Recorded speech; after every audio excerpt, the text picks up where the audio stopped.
Hello बच्चों, आज मैं आपको बताऊंगी अक्षांश एवं देशांतर के बारे में, यानी कि लैटिट्यूड्स एंड लॉन्गिट्यूड्स। पिछली क्लास में मैंने आपको बना के दिखाया था कि ग्लोब कैसा होता है। ग्लोब क्या है? ग्लोब हमारी पृथ्वी का एक लघु प्रतिरूप है। मतलब हम अपनी पृथ्वी को तो पूरी तरह से देख नहीं सकते, हम ग्लोब के माध्यम से ये जान सकते हैं कि हमारी पृथ्वी कैसी है। तो ग्लोब कितने प्रकार के होते हैं? ग्लोब कई प्रकार के होते हैं। बड़े ग्लोब जिनको आप सबने देखा होगा, ऑफिस में रखे जाते हैं, लाइब्रेरीज में रखे जाते हैं, कॉलेज इंस्टीट्यूट्स हर जगह रखे जाते हैं ग्लोब। बाकी पॉकेट ग्लोब जिनको लोग आसानी से एक जगह से दूसरी जगह ले जा सकते हैं। कुछ गुब्बारे ग्लोब आते हैं, वो भी इजीली आप अपनी पॉकेट में रख सकते हैं, जहां आपको ज़रूरत हुई आप उनका इस्तेमाल कर सकते हैं। तो अभी मैं आपको बताती हूँ पहले आपको मैं ग्लोब बना के दिखाती हूँ।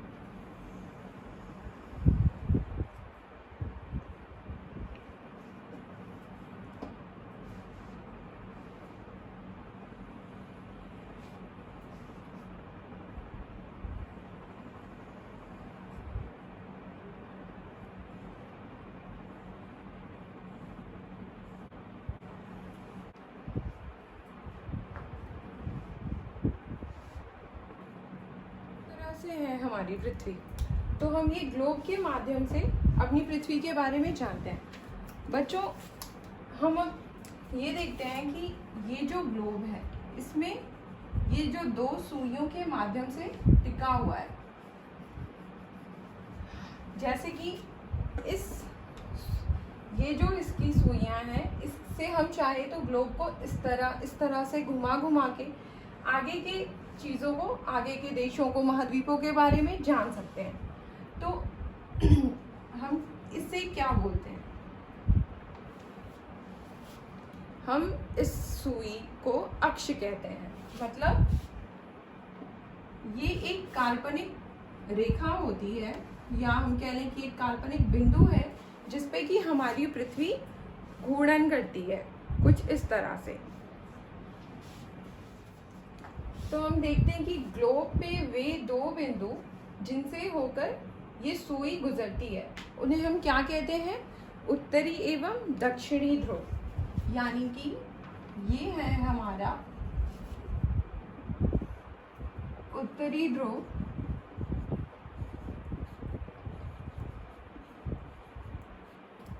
और ये है दक्षिणी ध्रुव।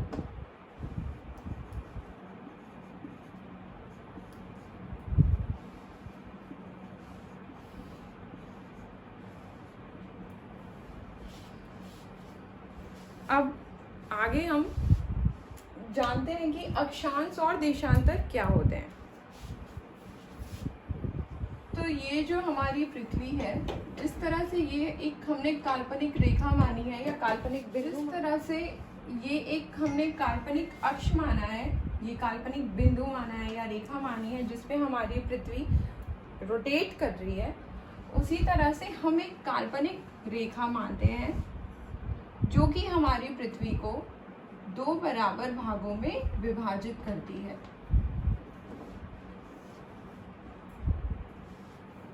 जो इसको दो पार्ट्स में डिवाइड करती है, यानी कि ये जो ऊपरी भाग है, इसे हम क्या बोलते हैं? उत्तरी गोलार्ध या नॉर्थ हेमिस्फेयर, और ये है हमारा दक्षिणी गोलार्ध यानी कि साउथ हेमिस्फेयर।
बच्चों अब हम देखते हैं कि अक्षांश रेखाएं क्या होती हैं। मैंने आपको बताया कि एक हम काल्पनिक विषुवत रेखा या विषुवत वृत्त मानते हैं जो कि हमारी पृथ्वी को दो बराबर बराबर अर्ध भागों में विभाजित करता है। तो इस विषुवत रेखा के उत्तर का जो भाग है या ऊपर वाला जो एरिया है उसे हम क्या बोलते हैं, उत्तरी गोलार्ध या नॉर्थ हेमिस्फीयर। और इसकी जो दक्षिण में जो भाग है, इसके नीचे का जो हिस्सा है वो है हमारा दक्षिणी गोलार्ध या साउथ हेमिस्फीयर। अक्षांश रेखाएं क्या होती हैं? विषुवत रेखा के समानांतर उत्तर तथा दक्षिण की ओर खींची गई रेखाएं अक्षांश रेखाएं कहलाती हैं। यानी कि वो सभी रेखाएं जो विषुवत रेखा के समानांतर हैं, उत्तरी ध्रुव की ओर तथा दक्षिणी ध्रुव की ओर खींची जाती हैं, उन्हें हम क्या कहते हैं? विषुवत रेखा। अब एक और चीज मैं बताती हूँ आपको। हम इसको 90 डिग्री तक ही क्यों देख रहे हैं? आप सोच रहे होंगे कि एक वृत्त का तो क्षेत्रफल पूरा 360 डिग्री का होता है। ऐसा इसलिए है क्योंकि ये जो हमारी पृथ्वी है, हम एक हिस्से को देख रहे हैं ना, जो ऐसे आगे है। ये पीछे का हिस्सा तो हमें दिखाई नहीं दे रहा। आगे के हिस्से में हम इसे दो भागों में विभाजित कर रहे हैं, यानी कि 360 अंश का हमारा ये पूरा एक वृत्त है या गोला कह लें, जिसमें से कि हमें सिर्फ अगला हिस्सा दिखाई दे रहा है जो कि है 360 का आधा, यानी कि 180 डिग्री। इस 180 डिग्री में हमने इसे दो भागों में डिवाइड कर लिया है, यानी कि ये 0 डिग्री से 90 डिग्री उत्तरी ध्रुव और 0 डिग्री से 90 डिग्री दक्षिणी ध्रुव। अब अक्षांश रेखाएं जो होती हैं, हम मानते हैं कि हमने यहाँ 0 डिग्री से 90, हमने यहाँ पे कितनी टोटल अक्षांश रेखाएं खींची हैं? 90।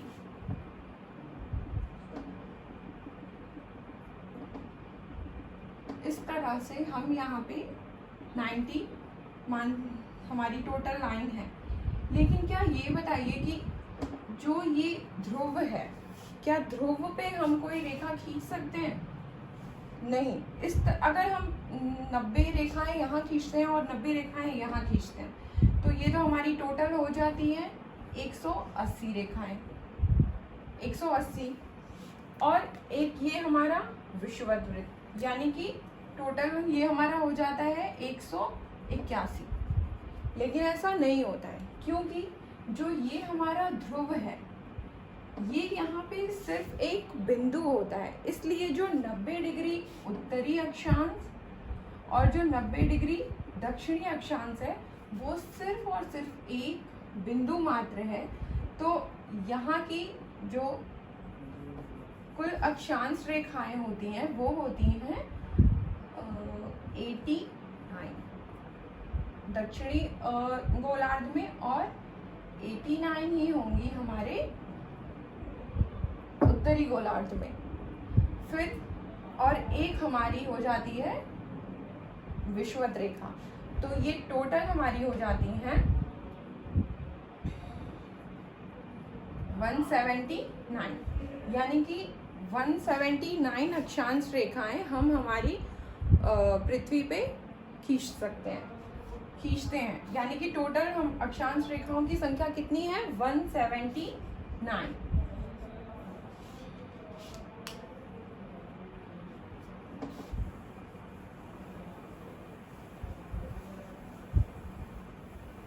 अब मैं आपको कुछ प्रमुख अक्षांश रेखाओं के बारे में बताती हूँ, जो कि ये है हमारा विषुवत वृत्त या विषुवत रेखा, जो कि 0 डिग्री है। विषुवत रेखा से 23.5 डिग्री उत्तरी अक्षांश को हम कहते हैं कर्क रेखा, यानी कि 23.5 डिग्री उत्तर में जो रेखा खींची जाती है वो होती है कर्क रेखा। उसी तरह से दक्षिण की तरफ आते हैं तो 23.5 डिग्री दक्षिण में जो रेखा खींची जाती है वो होती है हमारी मकर रेखा, यानी कि विषुवत रेखा से 23.5 डिग्री उत्तर में, विषुवत रेखा से 23.5 डिग्री दक्षिण अक्षांश में कर्क रेखा और मकर रेखा होती है। इन दोनों, क्योंकि सूर्य का प्रकाश इस पूरे क्षेत्र में पूरे वर्ष में एक न एक बार सीधा पड़ता है, इसलिए इस पूरे क्षेत्र को हम कहते हैं उष्ण कटिबंध। 23.5 डिग्री उत्तरी अक्षांश से 23.5 डिग्री दक्षिणी अक्षांश तक हमारा उष्ण कटिबंध होता है। अब हम देखते हैं कि 23.5 डिग्री उत्तरी अक्षांश से 66.5 डिग्री उत्तरी अक्षांश तक जो हमारी उत्तरी ध्रुव वृत्त है, यहाँ पे सूर्य की किरणें कभी सीधी नहीं पड़ती हैं, तिरछी पड़ती हैं, इसलिए यहाँ पे हमारा है उत्तरी शीतोष्ण कटिबंध, यानी कि शीत उष्ण कटिबंध। शीतोष्ण को मिला के बना शीतोष्ण कटिबंध। इसी तरह से हम दक्षिणी गोलार्ध में देखते हैं कि 23.5 डिग्री दक्षिणी अक्षांश से 66.5 डिग्री दक्षिणी अक्षांश, जो कि ये दक्षिणी ध्रुव वृत्त है, ये है हमारा दक्षिणी शीतोष्ण कटिबंध।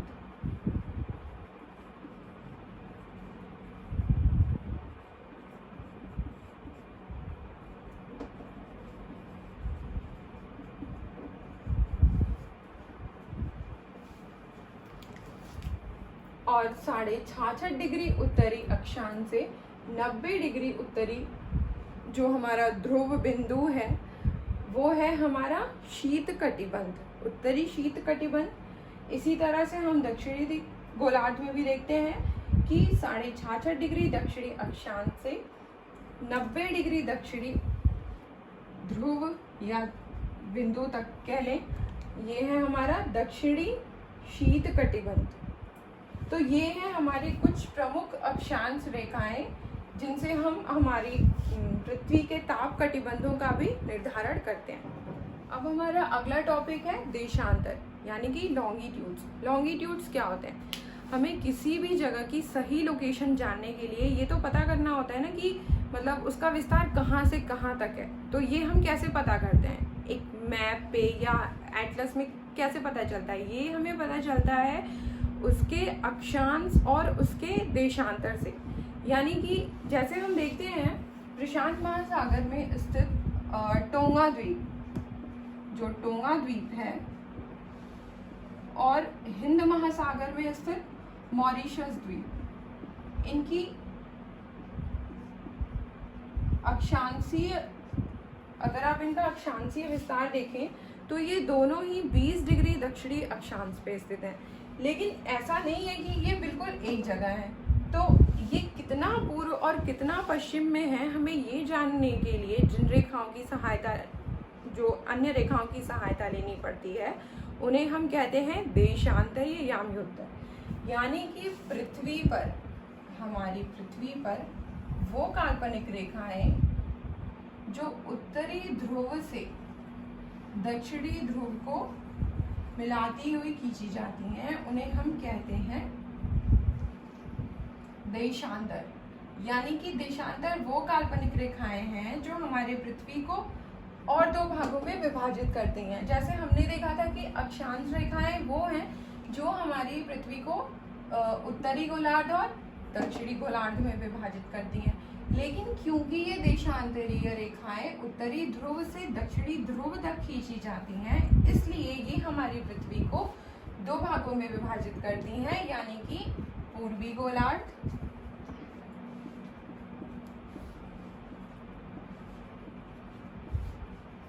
और पश्चिमी गोलार्ध।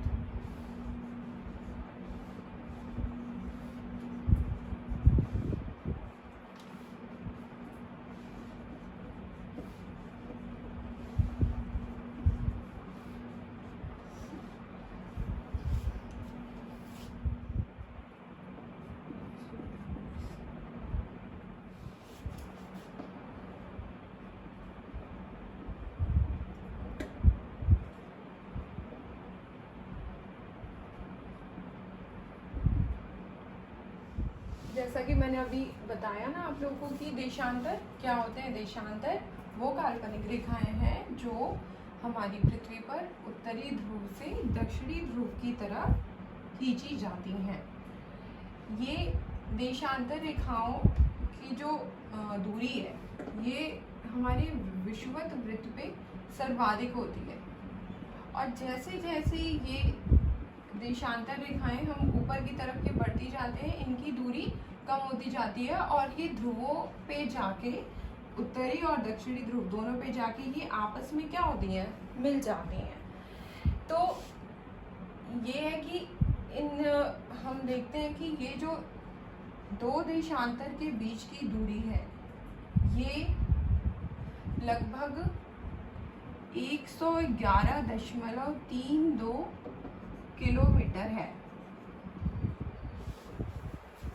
अप्रॉक्स नहीं कह सकते, लेकिन इसका लगभग अनुमान यही है कि दो देशांतर रेखाओं के बीच की जो दूरी है वो 111.32 किलोमीटर है। उसी तरह से हमारे अक्षांश रेखाओं के बीच की भी जो दूरी होती है वो होती है 111, ये जो दूरी है ये है 111 किलोमीटर।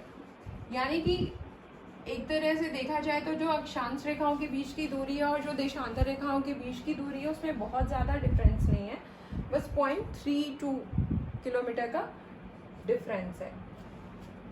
और जो ये जो दो देशांतर रेखाओं की जो बीच की ये दूरी है इसको हम गोरे इस नाम से जानते हैं। अब ये है कि अब ये जो दो देशांतर रेखाएं हैं इनके बीच की दूरी को हम अंशों में नापते हैं, डिग्रीज में, फिर उन्हें हम मिनट को सेकंड में इस तरह से कन्वर्ट करते हैं। तो अब सबसे बड़ी प्रॉब्लम ये है कि अक्षांश रेखाएं तो ऐसी हैं कि इनकी दूरी यहाँ हम उत्तरी ध्रुव से विषुवत रेखा की तरफ आए तो ये जो दूरी है मतलब यहाँ पे इतनी है, फिर थोड़ी बड़ी हुई विषुवत रेखा पे सबसे लंबी है, फिर धीरे धीरे कम। तो इस तरह से हम इसको संख्याओं में विभाजित करते हैं। लेकिन जो हमारे देशांतर हैं उनकी सबकी लंबाई एक समान है, मतलब अक्षांशीय रेखाओं की जो लंबाई है वो अलग अलग है, लेकिन जो हमारे देशांतर हैं उनकी सबकी लंबाई एक समान है। तो ये एक सबसे बड़ी मुश्किल थी कि इन्हें समान अंकों में विभाजित नहीं हम कर सकते थे। तो ये डिसाइड किया गया कि जो ग्रीनविच यानी कि इंग्लैंड, वहाँ के जो हमारी राजकीय वेधशाला स्थित थी, हमने ये डिसाइड किया कि यहीं से क्यों ना हम इसको ही मानक मान लें और इसी के आधार पे हम देशांतर रेखाओं की गिनती शुरू करते हैं। तो जो ग्रीनविच है, ग्रीनविच से गुजरने वाले देशांतर को हमने मानक याम्योत्तर माना, यानी कि ग्रीनविच से जो गुजरने वाला देशांतर है वो है 0 डिग्री।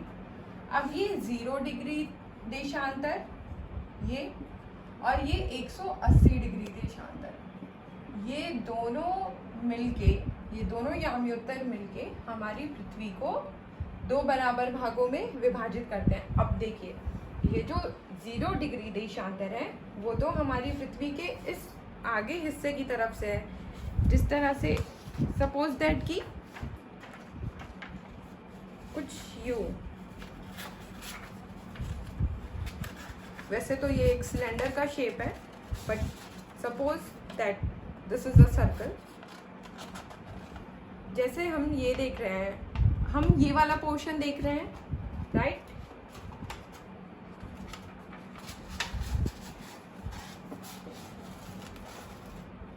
हमें ये वाला पोर्शन दिखाई दे रहा है, ये पीछे का पोर्शन तो दिखाई नहीं दे रहा है, यानी कि ये जो 0 डिग्री यहाँ से गई है ये 0 डिग्री, और इधर से हमारी 180 डिग्री तक जो देशांतर रेखाएं गई हैं, और इधर से 180 डिग्री तक जो देशांतर रेखाएं गई हैं, यानी कि जो 180 डिग्री जो पूर्वी देशांतर रेखा है और जो 180 डिग्री पश्चिमी देशांतर रेखा है, वो दो रेखाएं नहीं है, वो एक ही रेखा है,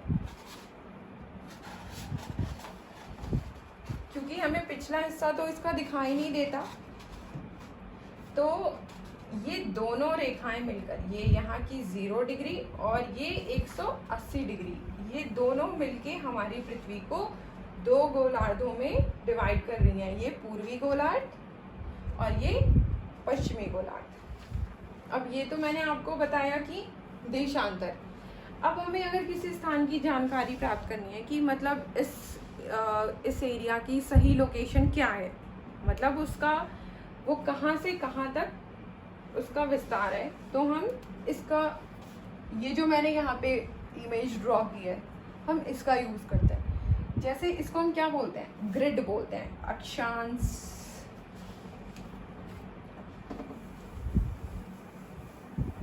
ग्रिड, ग्रिड क्या है? ग्रिड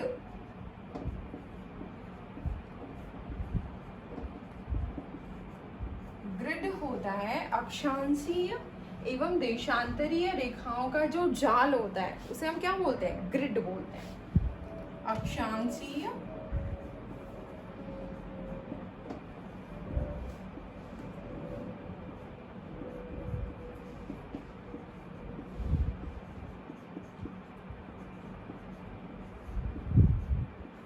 एवं देशांतरीय रेखाओं का जाल।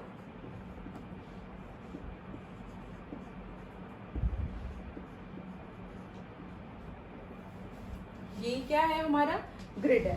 अब जैसे हमें किसी भी स्थान के बारे में पता करना है कि उसकी लोकेशन क्या है, जैसे कि मान लेते हैं हमारी इंडिया में जो असम है, हमारी नॉर्थ ईस्ट का एक स्टेट है असम, उसकी लोकेशन क्या है, तो उसका विस्तार हमें पता है कि 26 डिग्री उत्तरी अक्षांश से 90 डिग्री पूर्वी देशांतर तक उसका विस्तार है। तो इसका पता हम कैसे करेंगे? अब हम ये देखते हैं कि जहाँ पे 26 डिग्री की अक्षांश रेखा और 90 डिग्री की देशांतर रेखा एक दूसरे को काटेंगी, यानी कि सपोज दैट कि ये 26 डिग्री की हमारी अक्षांश रेखा है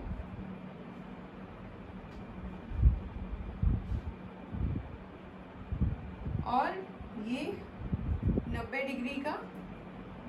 डिग्री की हमारी ये देशांतरी रेखा है। मतलब अगर ये दोनों यहाँ पे एक दूसरे को काट रही हैं, कट कर रही हैं एक दूसरे को, तो यही क्या है, यही है हमारा असम, असम का धुबरी, असम का धुबरी। तो इस तरह से हम किसी भी जगह के बारे में इस ग्रिड से, अक्षांश और देशांतरी रेखाओं के माध्यम से हम किसी भी स्थान के बारे में पता कर सकते हैं कि उसकी लोकेशन कहाँ है, मतलब हमारे मैप में उसकी लोकेशन कहाँ है, हमारे ग्लोब में उसकी लोकेशन कहाँ है। तो आगे फिर हम देखते हैं देशांतरी रेखाओं के बारे में कि हम कैसे देशांतरी रेखाओं से ही समय का निर्धारण करते हैं।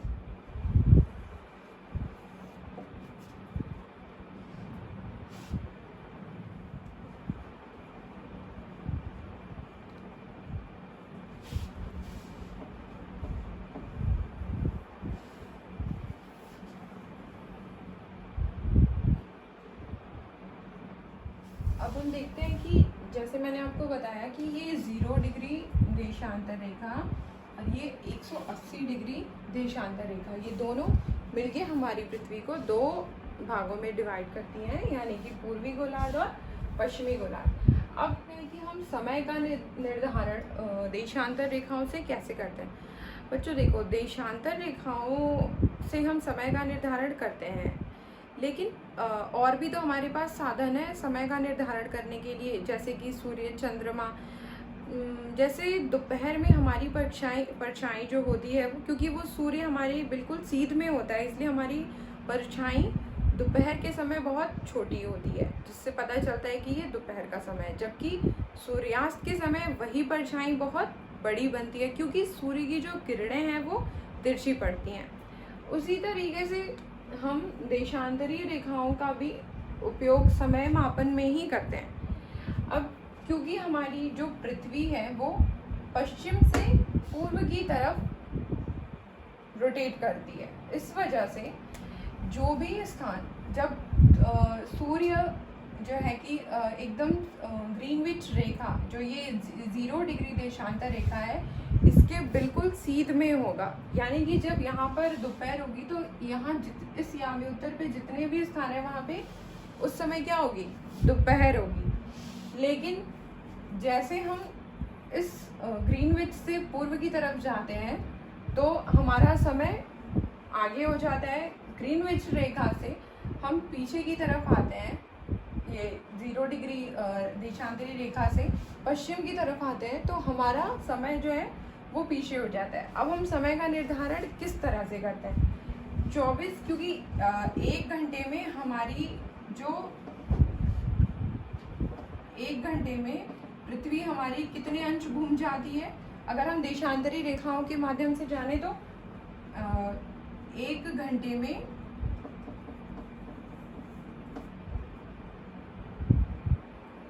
24 घंटे में, क्योंकि हमारी पृथ्वी अपनी दूरी पे एक चक्कर लगाती है, यानी कि 24 घंटे में वो टोटल कितने डिग्री घूम गई है, 360 डिग्री। यानी कि 1 घंटे में कितने डिग्री घूमेंगी, 15 डिग्री। उसी तरीके से 4 मिनट में कितने डिग्री घूमेंगे, 1 डिग्री। यानी कि अगर हम ग्रीनविच रेखा से, ये जो हमारा मीन टाइम है 0 डिग्री देशांतर रेखा है, इससे 15 डिग्री पूर्व में जाते हैं तो हम प्लस 1 घंटा, अगर यहाँ पे उस समय 12 बज रहे हैं और हम इससे 15 डिग्री देशांतर पूर्व की तरफ बढ़ते हैं तो यानी कि यहाँ पर कितने बज रहे होंगे, 1 बज रहे होंगे। वही अगर हम इस 0 डिग्री देशांतर रेखा के पश्चिम की तरफ आते हैं, उसी वक्त जिस समय यहाँ पे दोपहर के 12 बज रहे हैं तो पूर्व में जाएंगे, तो क्योंकि हम 15 डिग्री आगे जाएंगे तो इसलिए यहाँ पे कितने बजेंगे, 1 बजेंगे। और यही अगर हम इस रेखा से पश्चिम की तरफ आते हैं तो यहाँ पे उस वक्त सुबह के 11 बज रहे होंगे। यानी कि हम इससे जितना पूर्व में जाएंगे उतना ही हमारा समय बढ़ेगा, हम इससे पश्चिम में जितना आते हैं उतना ही हमारा समय कम होता है। ये हम अब इसे देख कहाँ तक समझते हैं, ये इसका ही ये विस्तार है। यानी कि इस अंतरराष्ट्रीय तिथि रेखा के अगर हम पूर्व में आते हैं तो हमारा समय पीछे हो जाता है, और इस अंतरराष्ट्रीय तिथि रेखा के अगर हम पश्चिम में जाते हैं तो हमारा समय आगे हो जाता है। यानी कि अगर यहाँ इस अंतरराष्ट्रीय तिथि रेखा पे अगर हम मानते हैं कि अगर शाम के 3 बज रहे हैं,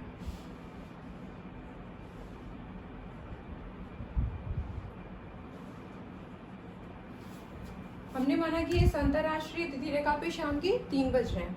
अगर हम इस अंतरराष्ट्रीय तिथि रेखा से पूर्व में जाएंगे तो अगर हम मानते हैं कि अगर हम 30 डिग्री पूर्व में गए, 30 डिग्री जाने का मतलब अगर हम 15 डिग्री गए यानी कि 1 घंटे, उसी तरह अगर हम 30 डिग्री गए यानी कि हम 2 घंटे हमारे अप या डाउन होंगे।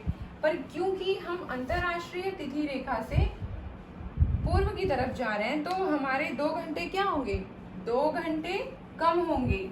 यहाँ देखिए पीछे, यानी कि अगर हम अंतरराष्ट्रीय तिथि रेखा से पूर्व की तरफ जाते हैं तो यहाँ पे हमारे क्या बजेंगे, दोपहर के 1 बजेंगे। और यही अगर हम अंतरराष्ट्रीय तिथि रेखा से पश्चिम की तरफ जाते हैं तो ये हमारे 2 घंटे उसमें ऐड हो जाते हैं, यानी कि उस समय हमारे यहाँ शाम के 5 बज रहे होंगे। तो ये है समय को समझने का बहुत अच्छा तरीका कि किस तरह से इस हमारे पूरी पृथ्वी पे समय का निर्धारण किया जाता है। कैसे हम ग्रीनविच रेखा से पूर्व की तरफ जाते हैं तो समय बढ़ जाता है और पश्चिम की तरफ आते हैं तो समय कम हो जाता है। उसी तरह अंतरराष्ट्रीय तिथि रेखा के पूर्व में जाएंगे तो समय कम हो जाएगा और पश्चिम में जाएंगे तो समय बढ़ जाएगा। तो ये है समय निर्धारण करने का तरीका। अब मैं आपको बताती हूँ कि हमारे भारत को, जो ये हमारा भारत है, ये ग्रीनविच मीन टाइम से 5.5 घंटे आगे है। क्योंकि ये आप देख रहे हैं ना कि ये ग्रीनविच जो ये मीन टाइम रेखा है हमारी, हम इससे कहाँ पे आ रहे हैं? पूर्व में आ रहे हैं। और क्योंकि हम पूर्व में आ रहे हैं तो हमारा समय क्या होगा? आगे होगा। यानी कि अगर यहाँ पे दोपहर के 1 बज रहे हैं तो हमारे यहाँ क्या कितने बज रहे होंगे? हमारे यहाँ शाम के 6:30 बज रहे होंगे।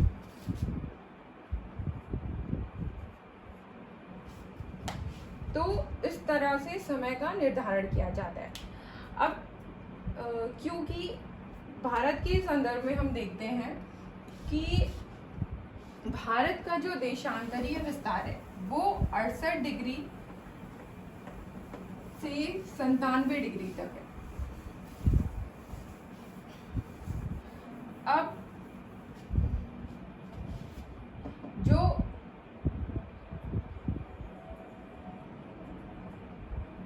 भारत का ये गुजरात का जो द्वारका है और असम के डिब्रूगढ़, इन दोनों में समय का लगभग अंतर देखा जाए, जो देशांतरीय विस्तार के हिसाब से जो अंतर होता है वो लगभग 1 घंटे 45 मिनट का अंतर है। इन दोनों स्थानों में अंतर है 1 घंटे 45 मिनट का। हमारा ये असम का डिब्रूगढ़ और ये है हमारा गुजरात का द्वारका।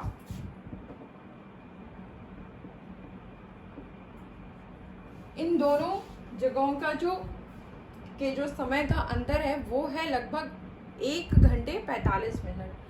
अब क्योंकि हमारे देश में रेलगाड़ियों की समय सारणी तैयार करने में, इधर से उधर आने जाने के लिए, तो समय का निर्धारण करने के लिए परेशानी होती है। इस कारण ये तय किया जाता है कि कोई ऐसी मानक रेखा मानी जाए कि जिससे समय का बहुत ज़्यादा अंतर ना हो।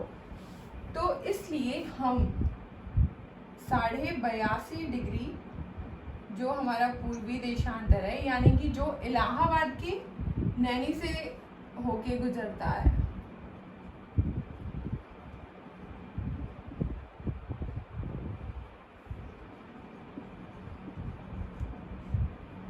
को हमने क्या माना है? हमारी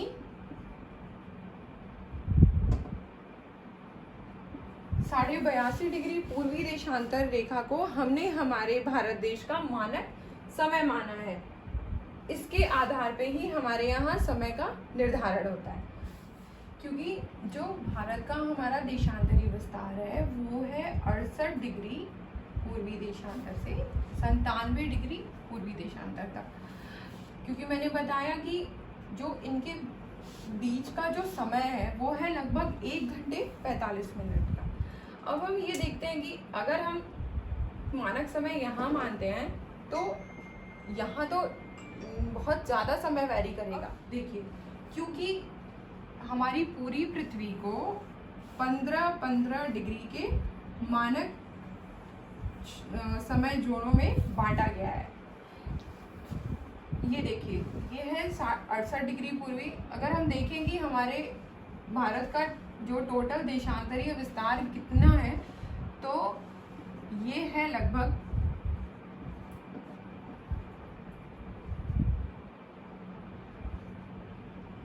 29 डिग्री, या मानिए कि 30 डिग्री, यानी कि 15 डिग्री इधर और 15 डिग्री इधर, यानी कि ये 82.5 डिग्री जो पूर्वी देशांतर है वो है हमारे लिए मानक समय।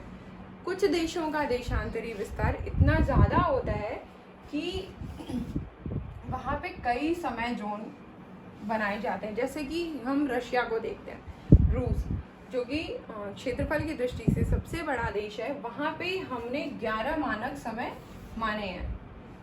तो इस तरह से हम हर देश में समय का निर्धारण करते हैं और पूरी पृथ्वी को 24 मानक समय जोनों में बांटा गया है, 15-15 डिग्री के देशांतरीय विस्तार पे। तो ये था आज का हमारा अक्षांश एवं देशांतर का पूरा टॉपिक। मैं आई होप कि आपको बहुत अच्छे से समझ में आया हो, और अगर आपको कोई कन्फ्यूज़न हो तो आप कमेंट्स में मुझसे शेयर कर सकते हैं। बाकी हम मिलते हैं आपसे नेक्स्ट वीडियो में। So thank you.